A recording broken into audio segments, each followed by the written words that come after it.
dia, bom dia. Começa aqui pela nossa TV mais um ProsaCast, o seu programa semanal onde a gente conta aqui histórias de vidas, né?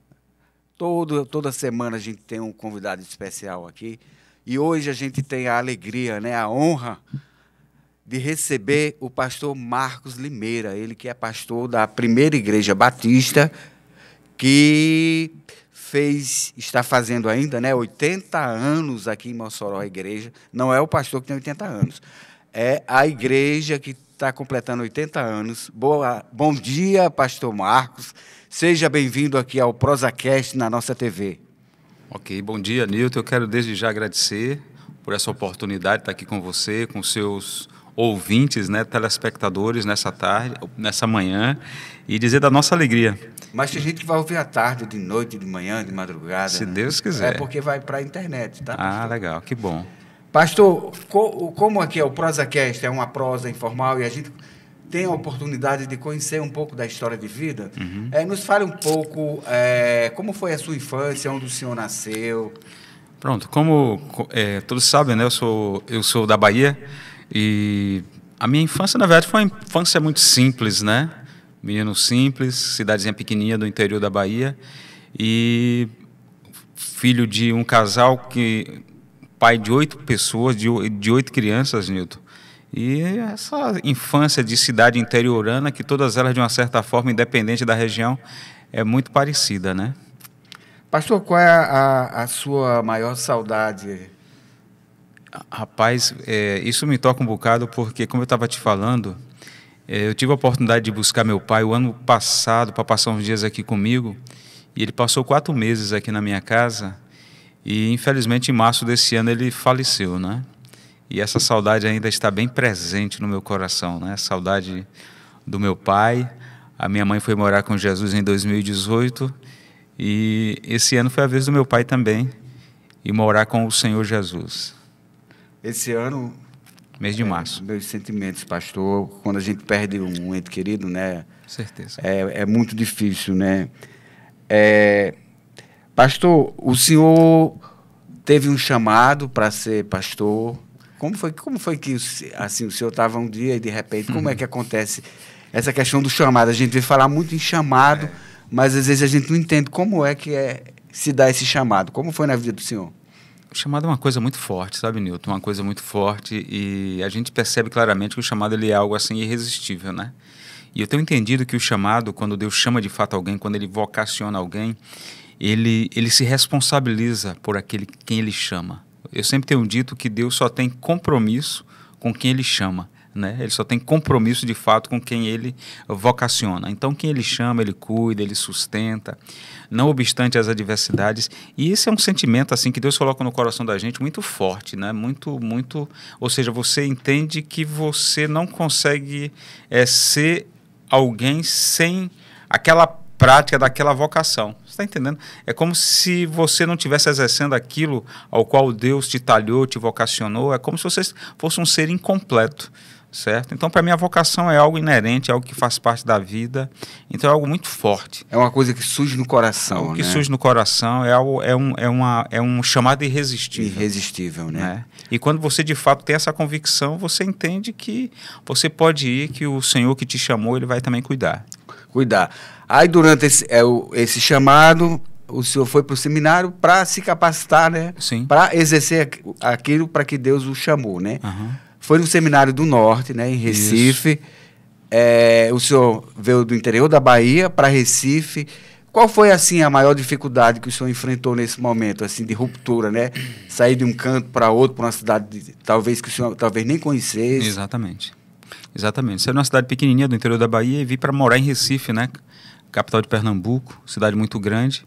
É como você mesmo disse, essa ruptura familiar, né? Essa separação. Na época eu era muito novo ainda, só tinha 19 anos de idade. Então isso cria, na verdade, aquele saudosismo, né? Você vai com aquela vontade de voltar. Mas é como eu te disse, né? A vocação, na verdade, acaba te mantendo, te sustentando e você vai se adaptando a uma nova situação.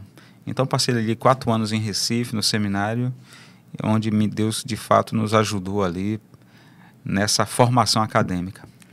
Aí, terminando o seminário, o senhor foi para Araripina. Como foi, assim, chegar, porque assim, a gente, quando a gente se gradua, a gente às vezes pega o diploma, o certificado, o diploma e diz, e agora, o que é que eu vou fazer, né? Isso. Como foi o início do seu ministério, pastor? Exatamente. Não é diferente, né, de muita gente quando termina uma outra formação, que está naquela aspiração, naquela ansiedade, né, de começar a desenvolver a sua atividade. Comigo não foi diferente. Eu terminei o seminário e, graças a Deus, tive a oportunidade de pregar em algumas igrejas e fui parar na cidade de Araripina, sertão de Pernambuco, né? E lá eu fui muito abençoado. Por quê? Porque lá me casei, conheci minha esposa e lá meus filhos também nasceram, né?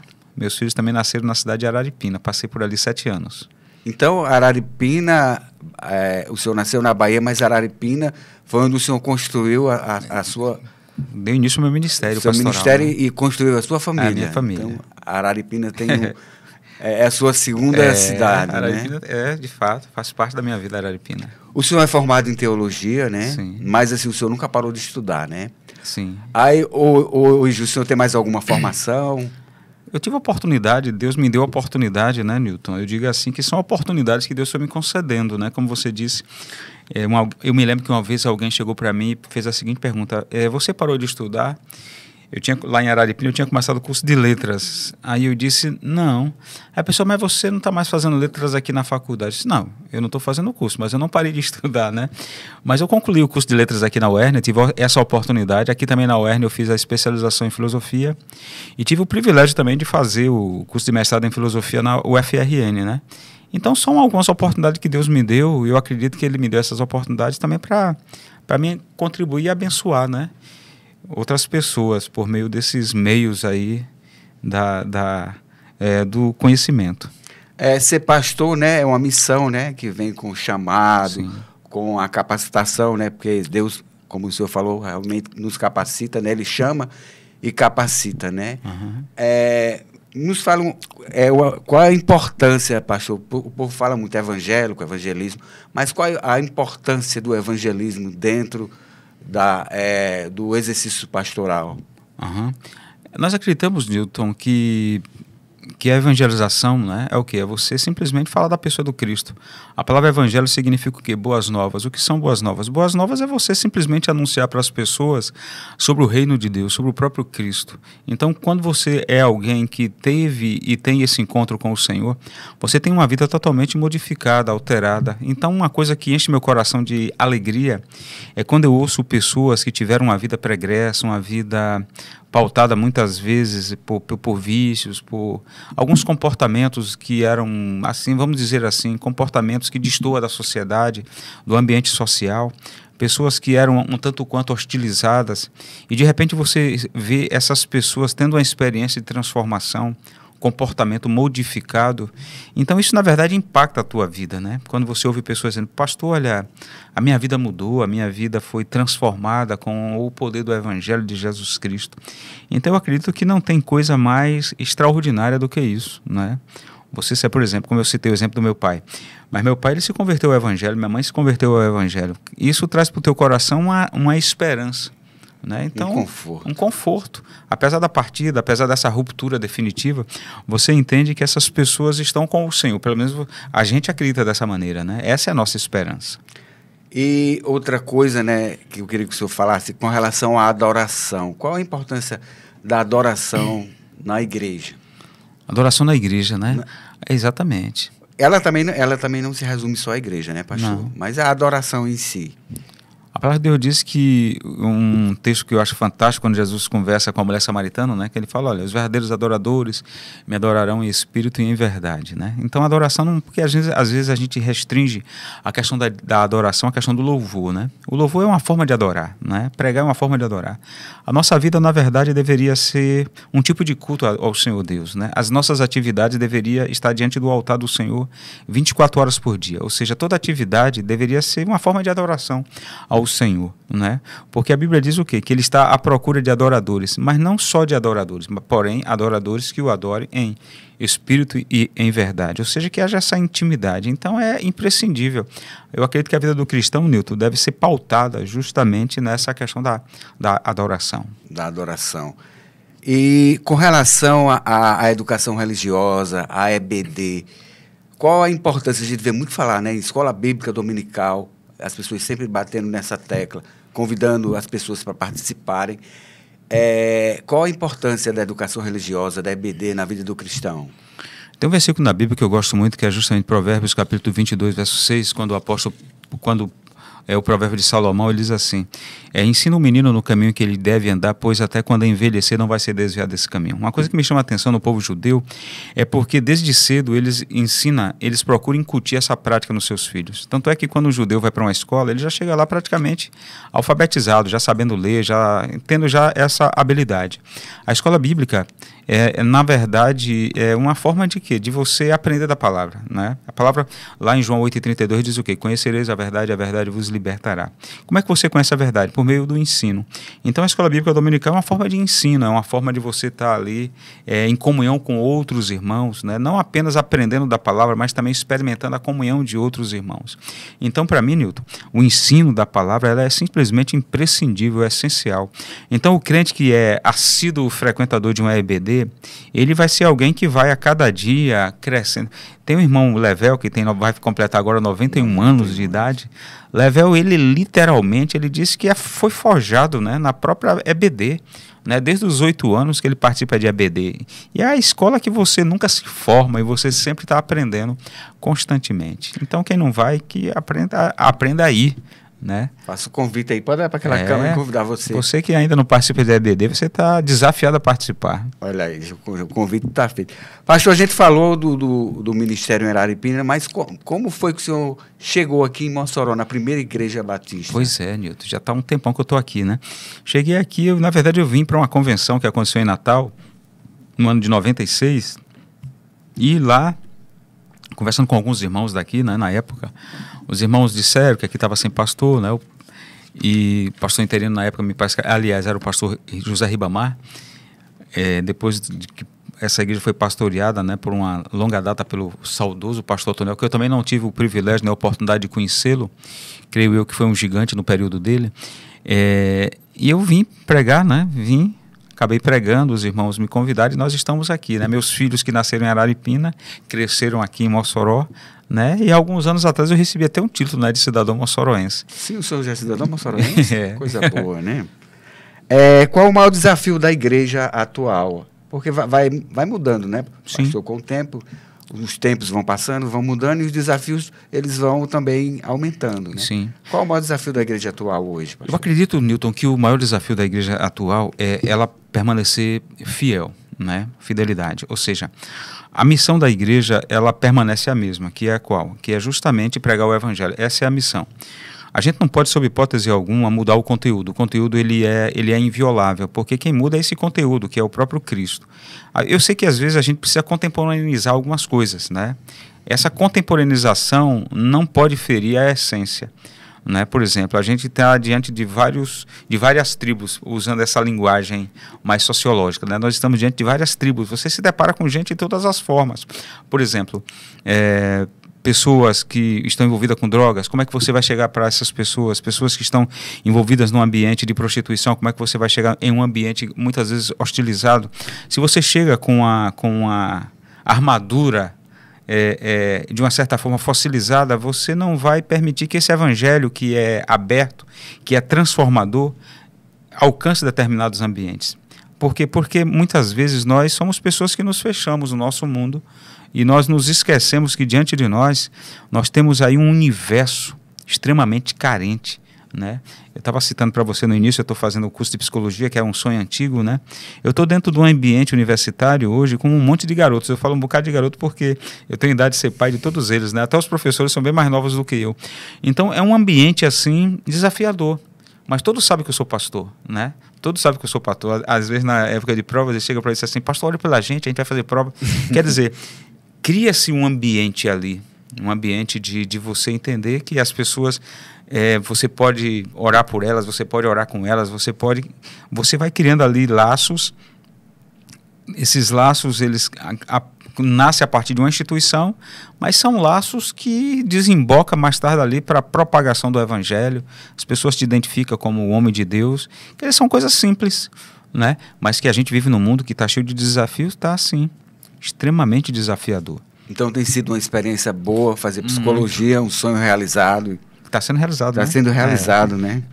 Pastor, hoje a primeira igreja batista tem quantas congregações? 7. 7 congregações. A Pode primeira... citar as cidades? Sim. Aí contar um pouco da história de como foram surgindo. Pode ficar à vontade. Na verdade, a primeira igreja batista, ela é a mãe, ela é a primeira igreja batista aqui no Oeste, né? Do RN, né? É a mãe do Oeste. É a mãe do Oeste. Então, as igrejas, algumas são filhas, outras netas, bisnetas, mas tudo começa, a história parte aqui da primeira igreja batista, né? Então, hoje a gente tem paróquias, né? O líder lá é o irmão Evaldo. Aqui dentro da cidade de Mossoró, Carnaubal, na liderança do nosso irmão Valdir. Temos Areia Branca e Grosso, com José Filho.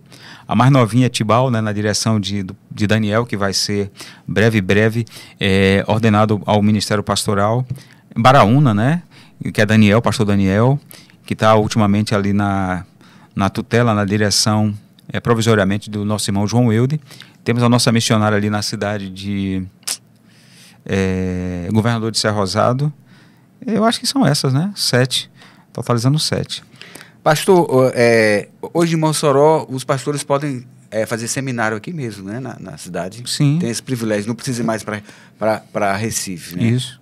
Temos esse privilégio, inclusive nós temos uma extensão que funciona na nossa igreja, né? A extensão do Seminário Batista Potiguar de Natal, que funciona na primeira igreja batista. Graças a Deus. Muitos dos nossos pastores hoje são frutos, né, do nosso seminário. Quais as metas assim para 2025? Ganhar almas. Ganhar almas. Nós temos muitas metas, né? São sonhos, e eu acredito que o que nos mantém vivos são os sonhos, né? Eu acredito assim, que quando você para de sonhar, de uma certa forma, você, na verdade, deixou de viver. Eu acho interessante aquele texto lá de Joel, quando diz assim, e os velhos sonharão, e não sei o quê. Eu acho que é isso aí, é você permanecer sonhando, sabe? Não obstante o tempo, não obstante a idade, é você continuar sonhando. É você entender que o que te mantém vivo são os sonhos, né? Como você disse, né? Sonho de ganhar almas, de plantar novas congregações, novas igrejas, de que as igrejas batistas atinjam todos os municípios, bairros da cidade, que sejam alcançados também com o Evangelho de Jesus Cristo. São esses sonhos, né? São esses sonhos aí, são essas aspirações. A gente estava conversando nos bastidores, né, que as pessoas às vezes não olham para o pastor, né, e diz, pastor, por que você não faz isso? Por que você não faz aquilo? Mas o pastor tem um olhar diferente, né? O pastor teve um chamado para aquele ministério. Ele olha as pessoas diferente, não é isso? Exatamente. Eu me lembro, sabe, Nilton, eu vi tem algumas frases que ficou muito marcado na minha mente.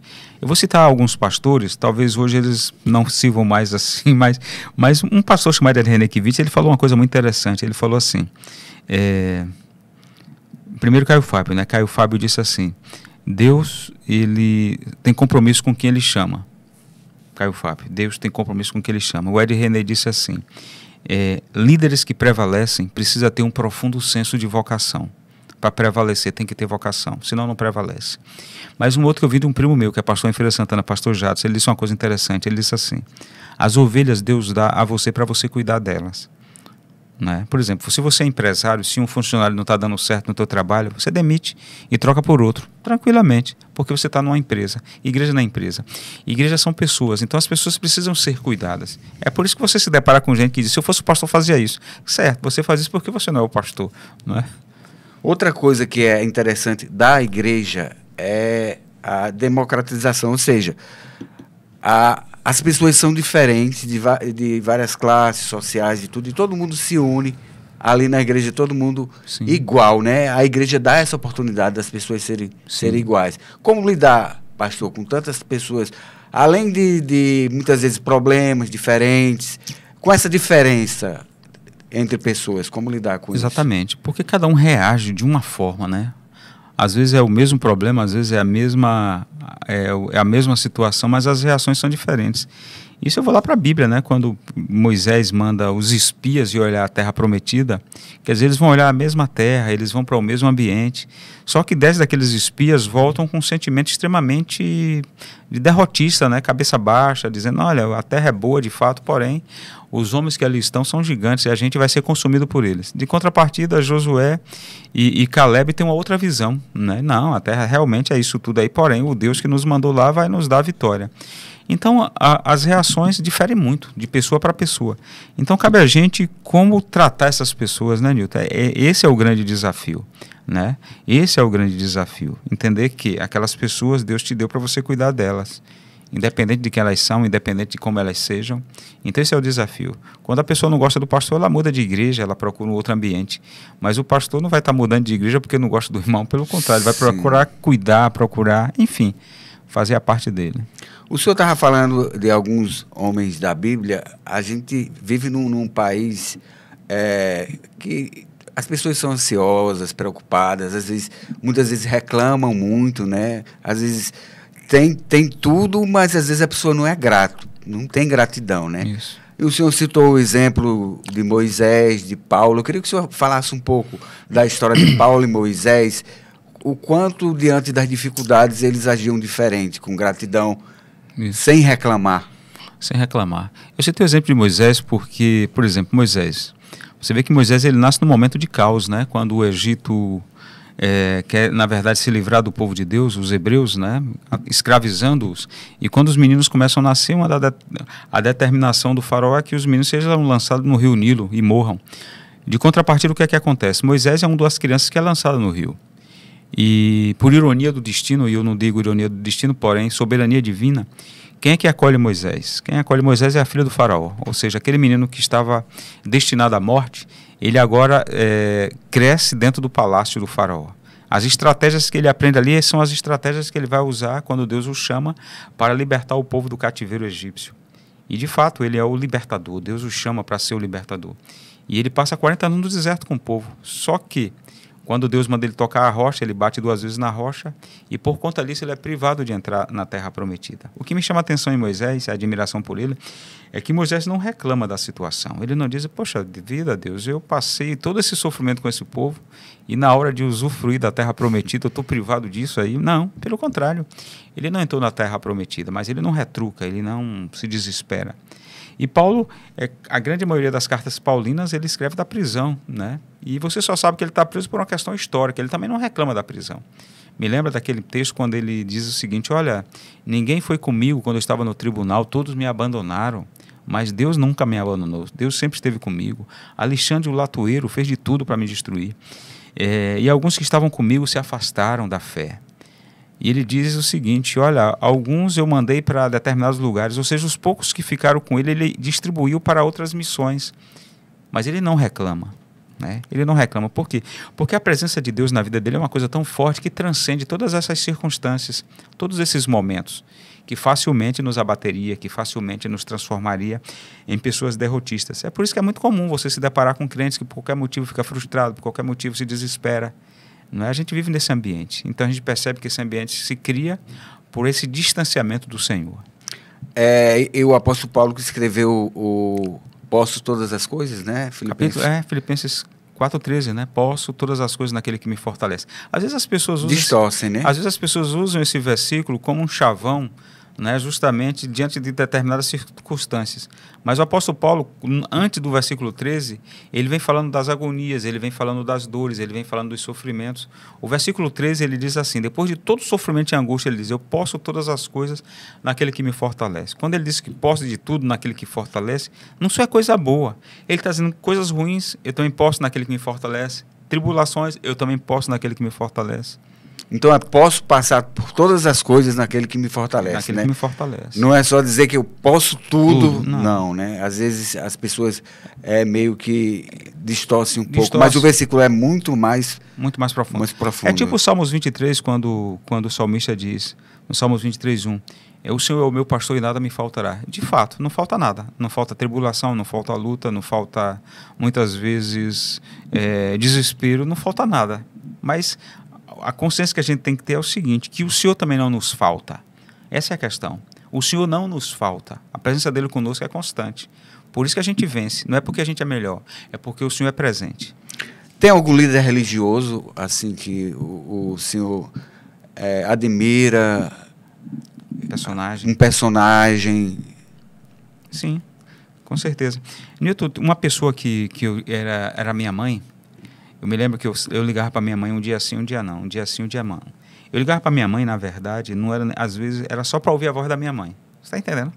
Era muito só pra, bom, era privilégio. Era só para ouvir a voz da minha mãe. Você está entendendo? Então minha mãe não era uma pessoa de reclamar. né? Eu me lembro que antes dela falecer, ela teve uma perna amputada, ela não tinha diabetes, foi um problema de circulação, mas eu nunca vi minha mãe reclamando. Você está entendendo? Então são coisas que a gente aprende com pessoas assim, pessoas que na verdade amavam muito Jesus, né? Então eu poderia dizer que uma figura marcante para minha vida foi a minha saudosa mãe. Uma inspiração, né? Sim. E além da Bíblia, algum livro assim específico que o senhor goste de ler? Sim. Pode até servir para indicar. Tem alguns que é teológico, que é bem voltado para... O senhor só lê livros teológicos? Não. Ultimamente eu tenho lido principalmente na área da psicologia, tendo em vista que eu estou fazendo psicologia, né? Mas eu estou lendo a Igreja Missional, né? Eu não te falei aqui, mas eu vou escrever também sobre a Igreja Missional, por quê?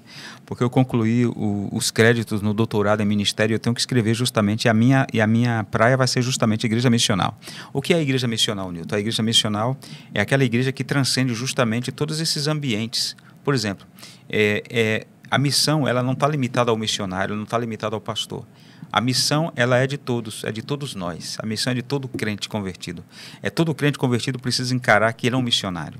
Quando você prega a igreja lá de Tessalônica, quando o apóstolo Paulo ele prega em Tessalônica, né, ele prega em Tessalônica e depois ele sai de Tessalônica e vai para uma outra região.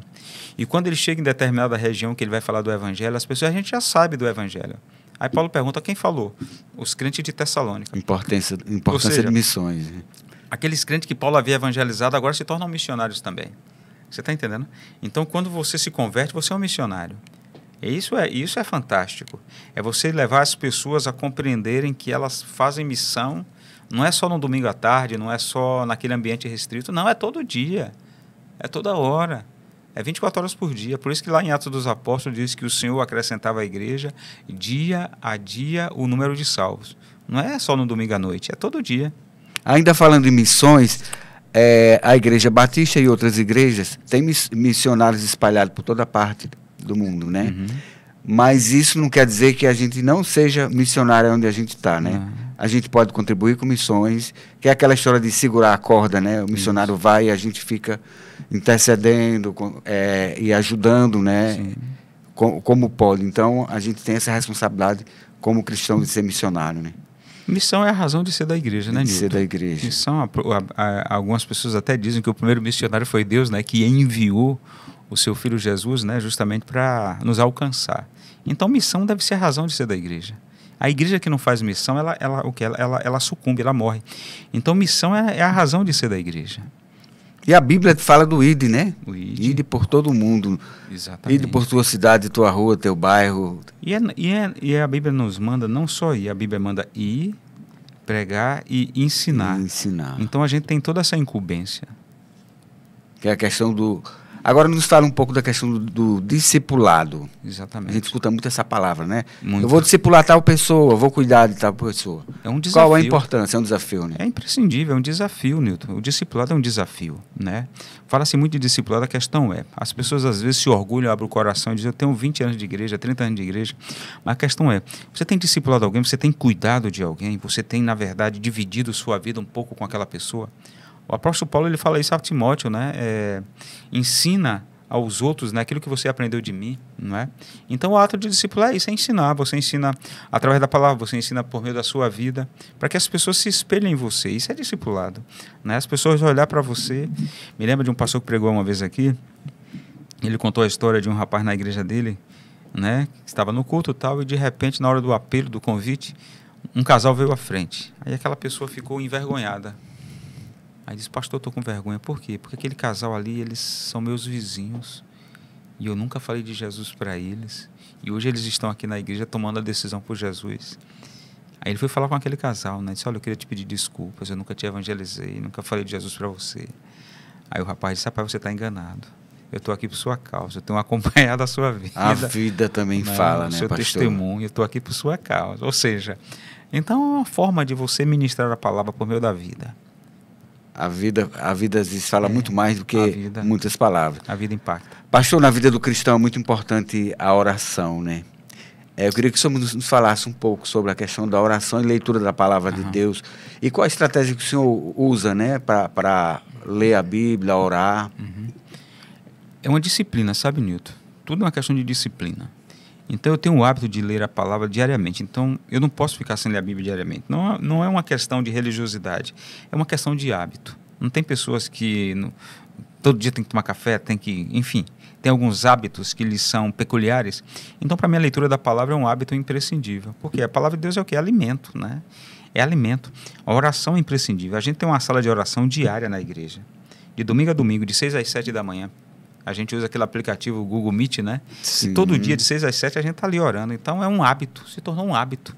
Então, gente que não pode ir para a igreja devido às enfermidades, algumas limitações, pessoas que moram fora do estado, mas que participam ali com a gente diariamente. Então, é um hábito, e um hábito saudável, excelente, né? Então, são disciplinas que a gente tem que criar, tem que manter para que a gente possa persistir. Pastor, não é fácil a vida cristã, né? Assim, tem provações, dificuldades. O que é que o senhor diria para que as pessoas se mantenham firmes na fé? Uhum.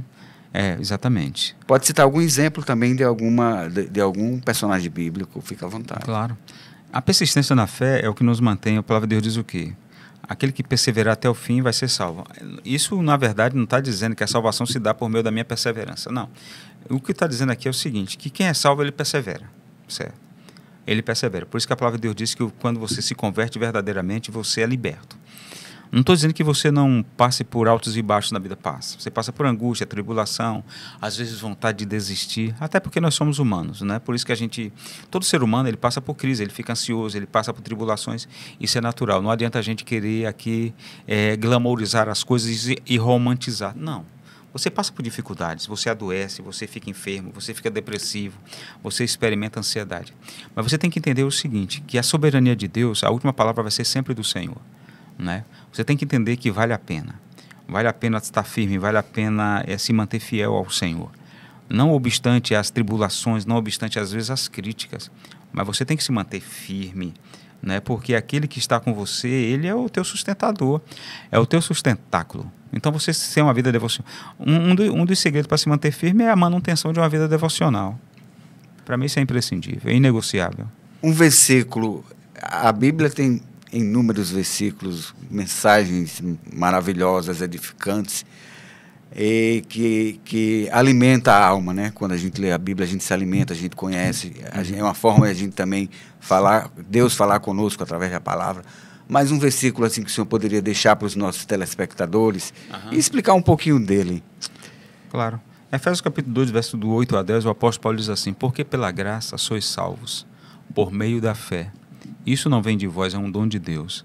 Não vem de obras para que ninguém se glorie, porque somos feituras suas, criados em Cristo Jesus para as boas obras, as quais Deus de antemão preparou para que andássemos nela. Ou seja, a salvação é dádiva, é presente.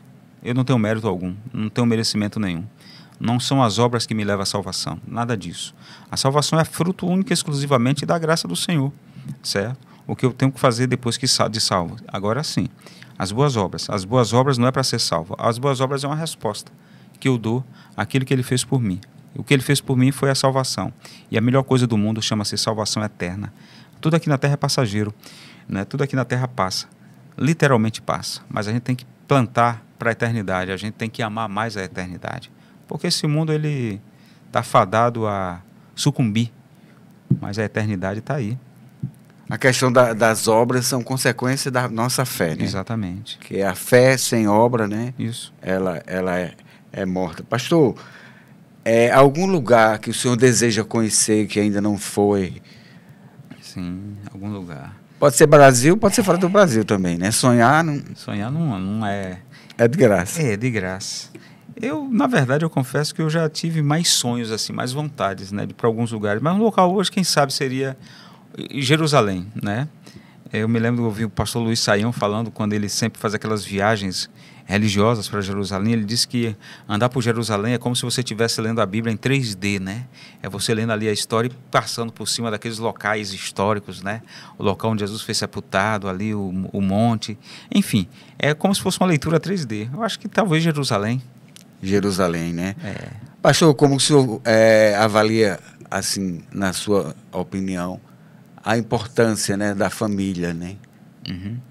A família, Nilton, ela é imprescindível, né? A família é o nosso sustentáculo, né?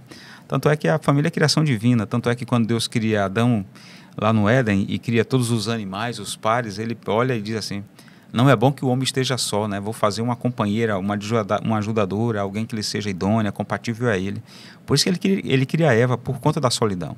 Então a família é um porto seguro, né? Você está junto ali da família, é aquele aconchego, você saber para onde vai, ter aonde chegar, né? Enfim, a família é presente divino, é presente de Deus. Deus criou a família. E Deus para o senhor, assim, como é que o senhor define assim, para a sua vida? Apesar do senhor pregar Deus todo dia praticamente, todo, né? Dia. Mas Deus é indefinível, né? Deus é simplesmente tudo, né? Ele é a nossa razão de ser, de existir. Deus é o nosso respirar. O que o senhor diria para uma pessoa que nesse momento está passando por uma dificuldade e às vezes pensa até em desistir, não, eu não tenho mais jeito, o que é que o senhor falaria para essa pessoa? Eu diria o seguinte, não desista, né? Não desista, por um motivo simples, Deus não desistiu de nós, né? Ele nos amou primeiro.